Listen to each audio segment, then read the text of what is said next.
توسط کورهای داخلی شهر دوشنبه روز 15 اپریل سال 2024 از حبس فاروق خلیموف نام یک بلاگر نوبالغ برای نشر مواد غیر اخلاقی و تحقیر مادر خودش در جریان پخش مستقیم در اینستاگرام خبر داد.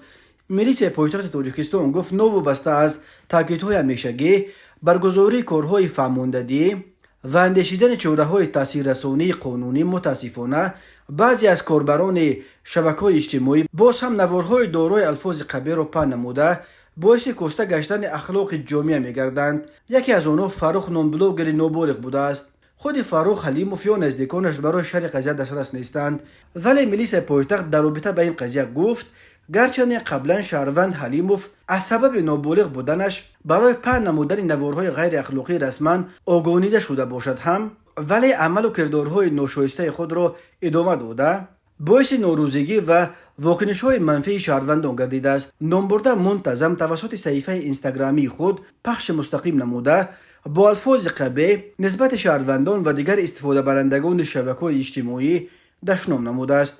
همزمان ضمن یکی از پخش مستقیم نسبت مادر خود بدرفتاری نموده در بین عامه شهروندان شأن و شرف مادرش را پس زده است. این کردارهای غیر اخلاقانه نامبرده باعث ناراضگی و واکنش‌های منفی شهروندان گردیده از مقامات میلیسا درخواست نمودند تا نسبت به حلیموف چاره‌های قانونی اندیشیده شوند. وابسته به حالت مذکور نسبت به نامبرده موردهای ضروری ترتیب داده شده مورد سنجش قرار دارند. به احتمال غالب به دلیل نابالغ بودن فاروق خلیموف والدان او را بر اساس قانون مسئولیت پدر و مادر جریمه می‌بندند و خودش را هشدار می‌دهند که دیگر دست به چنین کارهای خلاف اخلاق نزند. از اول سال جاری میلیسیای دوشنبه الکی چندین بلاگر را با عین اتهام پهن کردن نوارهای ضد اخلاقی بازداشت و مجازات کرده است.